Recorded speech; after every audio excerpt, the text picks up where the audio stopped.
खुलुमबाय बड'लेण्ड बुब्लि स्टुडिय'आव आं राकेश रामसियारि बड'लेण्ड बुब्लि नायबाय थानो थाखाय नोंथांमोनखौ साबायखर बड'लेण्ड बुब्लिया नोंथांमोननो मोनसे रादाब होनो नागिरदों भारत हादरनि गाहाय मन्थ्रि बिथां नरेन्द्र मदिया स्निथि बोसोराव भारत हादरखौ बिथाङा सासन खालामबाय बिथांनि गोथार सानखौ लोब्बा लाखिना आसामनि बिजेपिनि दैदेनगिरिफोरा गुबुन गुबुन जायगाफोराव आथिखालाव सोलिबाय थानाय महामारी कर'ना भाइरासनि जोहै गोरिब सुबुंफोरा हालाय हाफाय जानायखौ बिथांमोना नोजोर बोनानै जायगा जायगा बिथांमोना दुखुथिया सुबुंफोरनो माइरं दालि थाव राननानै होदों थिग बेबायदिनो दिनै धेमाजि जिल्लानि सिङाव थानाय मोनथाम जायगायाव बिथांमोना लामाजान जयपुर आरो सिमन सापरियाव बिथांमोना गासै 200सो गोरिब नखरनो बिथांमोना मास्क सेनिटाइजार माइरं संख्रै दालि बिथांमोना रानना होदों बे हाबाफारियावनो BKWSC नि गाहाय मावफुं सोद्रोमा बिथां मिहिनेश्वर बसुमतारियाबो बे हाबाफारियाव बाहागो लादोंमोन এই বিষয়ে হেতুকে আমি ক'বলৈ বিচাৰিম যে আজি ভাৰতত সন্মানীয় প্ৰধানমন্ত্ৰী নৰেন্দ্ৰ মোদী ডাঙৰীয়া আৰু JP নাড্ডা এইটো নেতৃত্বত যিটো বিজেপি চৰকাৰ ভাৰতবৰ্ষত প্ৰথম কাৰ্যকালটো মানে সফল মানে হিচাপে মানে পাৰে হৈ গ'ল তাৰপিছত এতিয়া মানে দ্বিতীয় কাৰ্যকাল এই দ্বিতীয় কাৰ্যকালত 2 বছৰীয়া যিটো কাৰ্যকাল এইটো আজি সম্পূৰ্ণ হৈছে এই শুভক্ষণত আজিৰ দিনত আমি বিজেপি ৰাজ্যিক যি আমাৰ কমিটি আছে অসম প্ৰদেশ ইয়াৰ মানে নিৰ্দেশ মতে আমি আজি সেৱা হি সংগঠন এই কাৰ্যসূচীৰ দ্বাৰা আমি কিছু দৰিদ্ৰ কোভিড পৰিস্থিতিৰ মাজত যিবোৰ মানে বহুত হাৰাশাস্তিত মানে জীৱন যাপন কৰিব লগা হৈছে সিহঁতৰ কাৰণে কিবা এটা কিঞ্চিত হ'লেও আমি বস্তু সেৱামূলক যি কাৰ্যসূচী ইয়াৰ দ্বাৰা আমি দিবলৈ আগবাঢ়িছোঁ আমি আশা কৰোঁ যিবোৰ পৰিৱেশ পৰিস্থিতিৰ মাজত ৰাইজে এতিয়া দিন পাৰ কৰিবলগীয়া হৈছে বহুত মানে দুখ লগা কথা সমগ্ৰ বিশ্বত কঁপাই যোৱা যিটো মানে মহামাৰী কৰোণা ভাইৰাছ ইয়াৰ কাৰণে চবে কষ্ট পাইছে আৰ্থিক অৱস্থা মানে খুব মানে বেয়া আজি বিশ্বৰ যিটো অৰ্থনৈতিক অৱস্থা এইটো ভাল অৱস্থাত এতিয়া আছে বুলি ক'ব নোৱাৰোঁ এই তৎসত্ত্বেও আমি চেষ্টা কৰিছোঁ আৰু ভাৰতৰ মানে সন্মানীয় প্ৰধানমন্ত্ৰী আমাৰ নৰেন্দ্ৰ মোদী ডাঙৰীয়া আৰু অসমৰ নতুনকৈ মানে গঠিত যিটো মানে চৰকাৰ আমাৰ ডক্টৰ হিমন্ত বিশ্ব ডাঙৰীয়াৰ এই নেতৃত্বত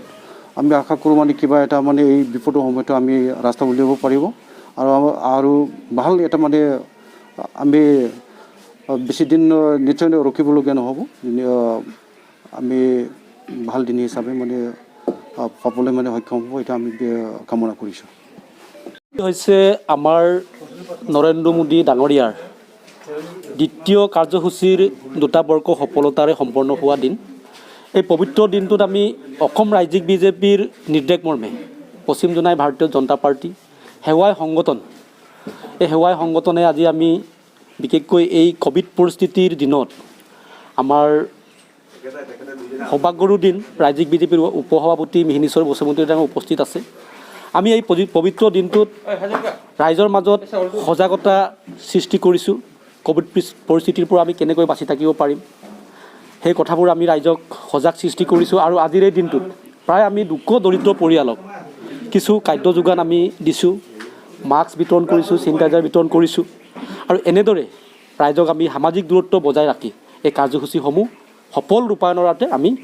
এনেকৈ সামাজিক দূৰত্ব মানি এই কাৰ্যসূচীটো আজি আমি চলাই গৈছোঁ পোনপ্ৰথমে ৰাতিপুৱা আমি 8টা বজাত আমাৰ মণ্ডলৰ অন্তৰ্গত চমকং গাঁও পঞ্চায়তত লামাজান বজাৰ বুলি আছে সেই বৃহৎ এলেকাত প্ৰায় আমি 50-60 ঘৰ দৰিদ্ৰ পৰিয়ালক খাদ্য সামগ্ৰী বিতৰণ কৰিছোঁ মাস্ক বিতৰণ কৰিছোঁ চেনিটাইজাৰ বিতৰণ কৰিছোঁ আৰু তেওঁলোকক আমি কেনেদৰে থাকিব লাগিব সজাগতা সৃষ্টিৰ কাৰণে আমি এৱাৰনেছ যিটো কেম্প নিচিনাই হৈছে আমাৰ আৰু আমি দ্বিতীয় কাৰ্যসূচী জয়পুৰ মিছামৰা জিপিত কৰিছোঁ আৰু আজি 3 নম্বৰ কাৰ্যসূচী হিচাপে আজি চিমেণ্ট চাপৰি 1 নং চিমেণ্ট চাপৰিত উপস্থিত হৈছোঁ অকল এইটোৱে নহয় আমাৰ পশ্চিম জোনাই মণ্ডলৰ যিটো 71 বুথ কমিটি আছে প্ৰতিটো বুথ কমিটিয়ে নিজৰ নিজৰ অঞ্চল নিজৰ নিজৰ এলেকা নিজৰ নিজৰ গাঁৱত এই কাৰ্যসূচী ৰূপায়ণ কৰিছে গতিকে আজিৰ দিনটো আমি ঐতিহাসিক দিন বুলি কৈছোঁ আৰু অনাগত দিনত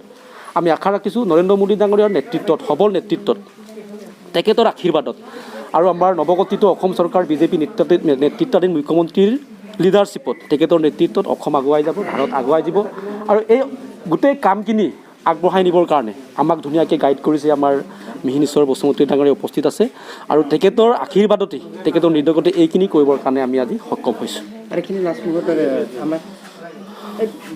ফাৰ্ষ্ট টাইম ৰাইজ সজাগ নাছিলে তাৰমানে ভেকচিনটো ল'লে কিবা হ'ব নেকি বা ভেকচিনটো ল'বলৈ কুণ্ঠাবোধ কৰা হৈছিলে কিন্তু এতিয়া সেই কিবাটো আমি দেখা নাই এতিয়া আমি দেখিছোঁ ভেকচিন চেণ্টাৰবিলাকত মানুহৰ দীঘলীয়া শাৰী মানুহে ভেকচিনৰ কাৰণে আহিছে ভেকচিন বিচাৰি আহিছে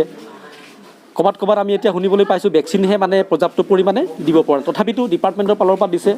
যোৱাকালিও মই নিজে লৈছোঁ আৰু এতিয়া সেই আগৰ যিটো ভয় শংকা সেইটো নাই